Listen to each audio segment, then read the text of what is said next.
ობახიძემ შეასრულა ყველაფერი, ალბათ ყველაზე ცუდი და შავი სამუშაო რაც კი შეიძლება. Რაცაც ავალებდნენ. რასაც ავალებდნენ და ამ ხრივ ალბათ ნაკლები იმედგაცრუება შეიძლება კონდეს ივანიშვილს, მაგრამ არა, ეხლა დადგა ეტაპი, როდესაც ერთ-ერთი ივანიშვილი დიდხანს ხო არ იჩერებს არავის, მაგრამ რატომ ბეზდება ხალხი თუ რატომ არ იჩერებს? ნდობა არ აქვს მას არავის მიმართ იმ დოზის, რომ ხანგრძლივ ეტაპზე გაყვეს. ანუ ადამიანს ირჩევს თავიდან, მოსწონს, მაინტერესებს უბრალოდ აი რის მიხედვით ინიშნებიან ეს ადამიანები ამ ხელა თანამდებობებზე და მერე უცებ განხილვა ემართება?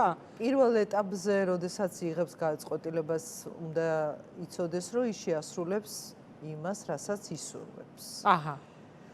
მაგრამ ეს ნდობა არ მიყვება დიდხანს არავის. აი რა უკარგავს ეკა შენ თქვენი აზრით ნდობას? ეხლა ამ შემთხვევაში სხვა მოტივი მგონია, ამ შემთხვევაში კობახიძის შემთხვევაში ვფიქრობ, რომ იმდენი ცუდი რა მოხდა ამ პერიოდში და იმდენად დიდი სიმძიმეები აქვს ივანიშვილს, აი ამ კობახიძის პერიოდის წლებში რეპრესიების, დარბევების, დაპატიმრებების, აი ბევრი ცუდი ამბავი. ხა მისი დაშვება ალბათ ეს, რომ უნდა აი ამ ყველაფრის, რასაც ვამბობდი სულ, თქვას, რომ ეს კობახიძის და მე არაფერ შუაში ვიყავი და ცოტნე ივანიშვილის განცხადება შეიძლება მაგ სერიიდან იყოს? აი ამ სერიალში ჯდება დისტანცირების მცდელობა ამ პროცესისგან და მაგრამ შინაგან საქმეთა მინისტრად დასანქცირებული პოლიციელი და ეს ცოტა სპონტანური და დროებითი გადაწყვეტილება, თორე ხა დღეს რასაც გვეუბნებოდა კობახიძე, რომ აჭარაში ჩაატარა ბიზნესების გადანაწილება რიჟვაძის შემდეგ, ხა ვინ რომელ ბიზნესს ჩაენაცვლება, იქ ადამიანებისთვის შეთულა, შენ ქალაქი დატოვე, შენ 6 თვიწადი, შენ 3 თვიწადი, შენ არ შემოგიშვებ, შენ ის გადააფორმე. ეს ხო პატარა ქვეყანაა, სადაც ყველამ ყველაფერი იცის რა, როგორ იმართება. ასე უცვლიან ადამიანებს. დიახ, მე ეხა ცოტა ხნის წინ ვამბობდი, ჩვენ სამართლებრივად მოგვდის ეს შემთხვევები, რომელსაც ვსწავლობთ და როგორც კი იმექნება საშუალება, რომ ამაზე მე ვისაუბრო, კონკრეტულად ვისაუბრებ სახელები და გვარებით, ეხლა ვარ შესწავლის პროცესში რამდენიმე ესეთი ფაქტის. მე რაც ვიცი, იმაზე მეტი იცის იქ ადგილობრივად ვინც მუშაობს და ესე რომ აქ რო რამე ვინმე მისე დაალაგა, რომ რაღაცა რეფორმა ჩაატარა და კარგი საქმეები აკეთა, ეს ძალიან სასაცილო ამბავია. ისევე როგორც ეხა რომელი უწყებაა დღეს, რომელიც რაღაცას გავს სახელმწიფოებრივად. ყველა ანგარიში უკვე ბოლო ანგარიშები რაც აი Human Rights Watch-ის ანგარიში, სად მოხვდა საქართველო? არასდროს არ ყოფილვართ იმ ქვეყნების რიგში. არასდროს. იმ ქვეყნებში არ ვიცით, როდესმე თუ იყო დემოკრატია და ადამიანის უფლებები, რაიმე სტანდარტით და აი იმ ქვეყნების რიგში ახლა საქართველო ჩამდგარი და არ ვიცი, რომელი უწყება შეიძლება მოიყვანო მაგალითად განსაკუთრებით ძალოვანი ბლოკის, რომელზეც იტყვი, რომ რომელიმე პირველმა პირმა რაიმე კარგი გააკეთა. სხვათა შორის თქვენს ნათქვამში არის ისეთი ლოგიკა, რასაც შეიძლება წამოუყვეთ, რომ აი ივანიშვილი შეეცდება, რომ დისტანცირდეს რაღაცნაირად თავისი ამომრჩევლისთვის, თორე აქეთა ფლანგზე მყოფი პროტესტის მონაწილე ან ცვლილებების მოსული ადამიანებისთვის ეს არაფერს შეცვლის, მაგრამ აი რომ რაღაცნაირად დისტანცირდეს, რომ ყველაფერი ძალით ციცილი დინარაძის კადრში ხედავთ ძალით ციცილს, რომ რაღაცნაირად დისტანცირდეს და მისი შვილის განცხადებებიც, რომ ის რაც მოხდა, არ უნდა მომხდარიყო, შესაძლებელია სწორედ აი ამ თქვენს ლოგიკას ამყარებდეს, რის საფუძველზეც მან შეიძლება მიიღოს გადაწყვეტილება და გაუშვას ირაკლი კობახიძე პრემიერ-მინისტრობიდან და მეორე ვერსია შემოვიტანდი, ახლა გამორიცხავთ, რომ დინარაძე აღმოჩნდეს კობახიძის შემცვლელი პრემიერი? გამორიცხავთ? კი, გამორიცხავ. არ არის ეს იმ მასშტაბის, იმ კალიბრის ადამიანი. გენერალ სიმუსი თუ რა წოდება მიანიჭა? ხო, ეხა წოდებები გენერალურ რაღაც. ეხა წოდებას რომ მიანიჭებდა, მე ისე ეგრითი ახსენით. აი თქვენ ხო ძალოვანი სტრუქტურების შიდა. ანუ თვითონ უნდა და რა დღეში ერთხელ რო ახალი წოდება მიენიჭა. და იმიტომ რომ წამოვიდა თავის დროზე პოლიციის სტრუქტურაში იყო გამომძიებელი წინა რეჟიმის დროს, როდესაც გაათავისუფლეს, ლეიტენანტის წოდება ჰქონდა, რაღაც ეს სულ ჰქონდეს კომპლექსი, რომ მაშინ გაათავისუფლეს, ის ბრალი წაუყენეს, ну მოკლედ. და თვითონ უნდოდეს და მოითხოვა ხა ამ წასვლას. ხო, მაგრამ ძალიან კომიკური იყო ეს წოდებები, რა თქმა უნდა, სახელის და გვარის გარეშე ვიტყვი.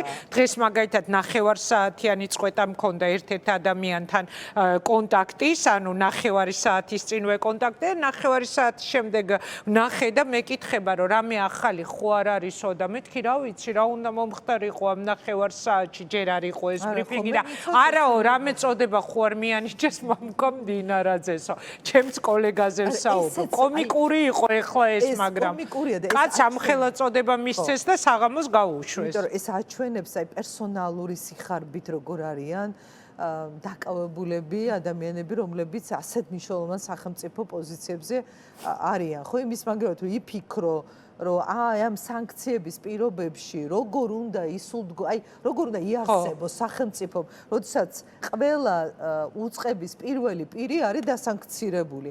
თან წარმოუდგენელია ეხა ვინც იცის ძალოვანი უწყებები როგორ მუშაობს, უცხო აი ევროპოლში ჩართულია საერთაშორისო პოლიციურ სისტემაში შინაგან საქმეთა სამინისტრო, რომელიც არ შეიძლება იყოს მოწყვეტილი სხვა ქვეყნების სამართალდამცავ უწყებებს და ყავს სანქცირებული პირი სათავეში. და ბრალი გედება თან აი ჰელსინკის კომისიის დასკვნა სულ მიტრიალებს ეს დასკვნა რამ ძიმე იყო თავის დროზე, როდესაც თქვენს რომ თქვენი ხელისუფლება პირდაპირ დაკავშირებულია კოლ-ცენტრებთან. დაადანაშაულა ორგანიზებულ საერთაშორისო დანაშაულში ხელისუფლება. ნუ ეხა ეს ხო არ არის რაღაცა როგორ გითხრათ ვიღაცის რაღაც ერთი ექსპერტის მოსაზრება და ყველა უწყებაში ესეთი სისტემა და უკაცრავად ეკა თვითონვე და აღიარეს ჩვენ სუსის უფროსზე ვსაუბრობ და სუსის უფროსი ციხეში გაუშვეს და ბრალში რა მოვისმინეთ რომ ერთ ვიღაც უცხოელ ბიზნესმენს თურქ ბიზნესმენს მილიონი ოქტამი გამოართვა და კოლ-ცენტრის მფარველობა კოლ-ცენტრიდან ინტერესები კოლ-ცენტრის ანუ რაზე ვსაუბრობთ, ქვეყნის უსაფრთხოებაზე ვსაუბრობთ, ხო? წარმოუდგენელი ამბავია ეს. ეს ხო მოხდა მდინარაძის პერიოდში. აი ხა გავადრო და ვნახოთ რა გამოვლინდება მდინარაძის მართლობა. აი ხა საინტერესო თემას შეეხეთ. უყურეთ, მდინარაძემ შეუსრულა დავალება ივანიშვილს, ამიტომ სვამ ამ კითხვას, ანუ დააწია ნაურეს, დააქვეითეს, აი უყურეთ, დაიჭირეს ღარიბაშვილი, ლილუაშვილი და შემდეგ ზეპირად იცის, ეს უკვე ჩვენმა მაყურებელმა. შეუსრულა ყველაფერი. რა ვერ შეუსრულეს კობახიძემ და მდინარაძემ? რატომ ფიქრობთ, რომ დასრულდნენ? აღარ ენდობა. ვერც მართავს უწყებას მდინარაძე პირდაპირ გეტყვით. აი ჯერ აი ხა რომ ვამბობდით ამ უწყების სპეციფიკას, უსაფრთხოების სამსახური, აი როგორი სამსახურია, იცით რომ ყველას და ყველაფერზე ხო კომპრომატებს აგროვებს, ხო გახსოვთ ის ცნობილი კრებსები, ჩანაწერები ყველას. როგორ არ მახსოვს? აი უსაფრთხოების სამსახურის უფროსი ან შეიძლება ისეთ მოადგილე ყავდეს, რომელსაც უფროსზე მეტი გავლენა ჰქონდეს, რა ვიცი. იმდენად დიდ ინფორმაციას ფლობს ყველაზე და ყველაფერზე, რომ მეტი გავლენა აქვს რეალურად ვიდრე რომელიღაც უპორტფელო ვიდრე პრემიერ-მინისტრსაც კი. ამიტომ აი ეს არის მარტივი და პირდაპირ პასუხი, რომ ეს დაწინაურება კი არ არის, რა მოხსნა. ისე ამდენ ინფორმაციას რო ფლობდა კაცი ციხეში გაუშვეს, მე ლილუაშვილზე ვსაუბრობ, რომელმაც ზუსტად იცის და ყველა ინფორმაციას ფლობს, რა ხდებოდა ამ ქვეყანაში. თან ძალიან დიდი ხანი იყო ის, ვერ ამოწურა თავისი ვადა, მაგრამ ძალიან დიდი ხანი იყო ამ პოსტზე და ისე წავიდა ციხეში, რომ ხმა არ მოუღია, ხო და ეს ყველაფერზე მეტყველებს, რომ სინამდვილეში ეს ადამიანები დილით რომ მიღვიძე იძებენ და გენერალ სიმუსის სტატუსებს თუ რაღაც წოდებებს რომ აძლევენ, საღამოს შეიძლება საერთოდ ყველაფრის გარეშე რჩებიან. ამიტომ ესე პირდაპირ ერთ ვერსიას მეც არ ვდებ რა დღის მთავარ თემაზე. ვუშვებ უბრალოდ ორივეს, მაგრამ აი ის რომ ძალიან მოიღრუბლა ირაკლი კობახიძის თავს ეს არა, გადაწყვეტილება მიღებული ამასთან დაკავშირებით ეს შემიძლია დარწმუნებით გითხრათ. უბრალოდ ეხა დროის საკითხია, როდის გვამცნობენ ამას და კანდიდატებთან დაკავშირებით უფრო მეც ფიქრობს ალბათ ამან შეიძლება უფრო მეტად გაახანგრძლივა გადაწყვეტილების გამოცხადება, იმიტომ რომ ეს არ არის ალბათ მარტივი ამბავი და შეიძლება მხოლოდ ეს იყოს რაღაც დროით, რომელიც ამას გადაანაცვლებს, მაგრამ მაინც მგონია რომ შემდეგი ახალი ამბავი ეს იქნება.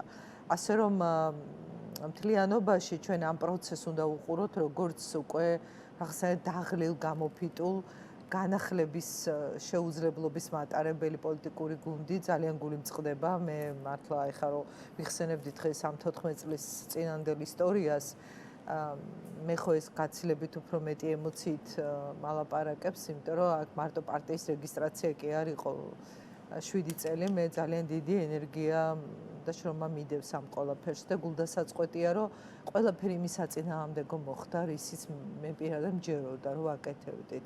კი, იმ წლებში იყო უთუო ძალიან დიდი თავდაპირველად დიდი პროგრესი, აბა ჩვენ უბიზო მიმოსვლის გადაწყვეტილება რომ მივიღეთ, ესე კი არ მოგვცეს ის იყო იმ რეფორმების პასუხი, რასაც იმ 13, 14, 15 ამ წლებში ვაკეთებდით, მაგრამ თავარი ინდიკატორი რისთვისაც რაც მაშინ თქვა ივანიშვილმა და რაც მაშინ ქართული ოცნების დაპირება რაც იყო, რომ დამთავრდებოდა ეს პოლიტიკური მართლმსაჯულება და პოლიტიკური პატიმრები და ეხლა რომ არის მართლმსაჯულება პოლიტიკური, ესეთი არ მახსენდება რომ ყოფილიყო ქვეყანა. დღეს რომ ამდენი უკანონო პატიმარი გვყავს ციხეში და კიდევ ერთხელ მინდა ყველა გავამხნეო და დარწმუნებული ვარ რომ ძალიან მალე მათი კარი გაიხება, თავისუფლების კარი გაიხსნება ძალიან მალე.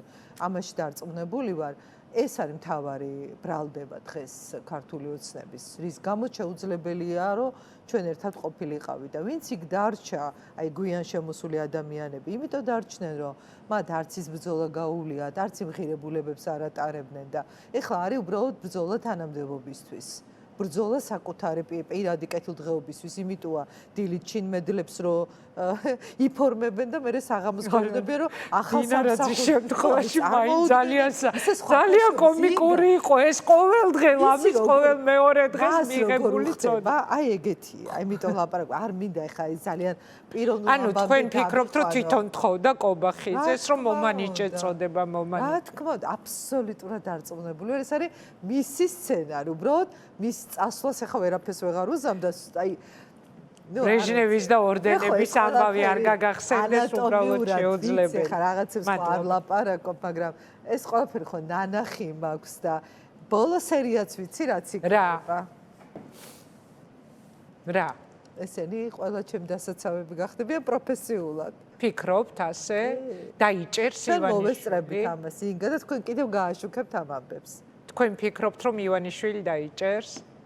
არაფერი არ გამოვრიცხოთ. მადლობა ეკა, წარმატებას გისურვებ. ერთხელ, როდესაც ღარიბაშვილი დაიჭირეს, თქვენ თქვით რომ სიამოვნებით ვნახავდიო, თუ მას ექნებოდა სურვილიო და არ გქონიათ? არა, მაგრამ რაღაცა ისე მოხდა, იმდენი რაღაცა ერთმანეთს მიყვა ეს პროცესები, რაღაცა ვერ მოიცალეთ ღარიბაშვილისთვის? არა, ეგრე როგორ წარეთ გამოგივიდა, ეხა იქ ნათქვამი. არა, ნუ რა ისე მოხდა, მაგრამ ნახოთ, ალბათ მოვახერხებ. მადლობა, წარმატებას გისურვებ. ანუ ფიქრობთ, რომ კობახიძე და მისი გუნდი თქვენი დასაცავები გახდებიან? არა, მე დავიცავ თუ არა სხვა საკითხია, მაგრამ არ დაიცავ? კობახიძეს არა. რატომ? თქვენ ადვოკატი ხართ? არა, მე არ მევალება რომ ყველა რატომ არ დაიცა? არ იმსახურებს ის ჩემგან დაცვას. ღარიბაშვილს დაიცავდით და კობახიძეს არა? მე ყოველთვის მას განვასხვავებდი მისგან, კი მართალია თქვენ არ მეთანხმებოდით იმ. არა, არც ეხლა არ გეთანხმებთ. მე ხოლმე უფრო კარგად ვიცნობ. აი მე თქვენგან განსხვავებით ხო, როდესაც და აუცილებლად დადგება ეგ დრო, დარწმუნებული ვარ, ისეთი ყოფილი პრემიერები და მინისტრები მინახავს წლების განმავლობაში ჩემ სტუდიაში, ეგეც ზუსტად ვიცი, აი თქვენგან განსხვავებით, როდესაც მათ დაჭირდება ტელეეთერები და ისე დაებლოკებათ, რომ ირაკლი რუხაძე რომ არ გააშუქა, იცით ხო იმედმა ერთხელ რომ წავიდა მფლობელობიდან რაღაც კომენტარი, არა, სანამ წავიდოდა, რაღაც კომენტარი, ინტერვიუ ქონდა და არ გაუშვა იმედმა. აი, როდესაც დაებლოკებათ მათ და ღარიბაშვილს არავინ აშუქებდა, რომ დაიჭირეს ჩვენს გარდა, ხო იცით, ესე ძალიან საინტერესოა. როდესაც მათ დაებლოკებათ ეთერი, მე აუცილებლად მოვიპატიჟებ და მივცემნათ პირდაპირ. დაინახონ რა არის ნამდვილი თავისუფლება. მადლობა. დიდი მადლობა.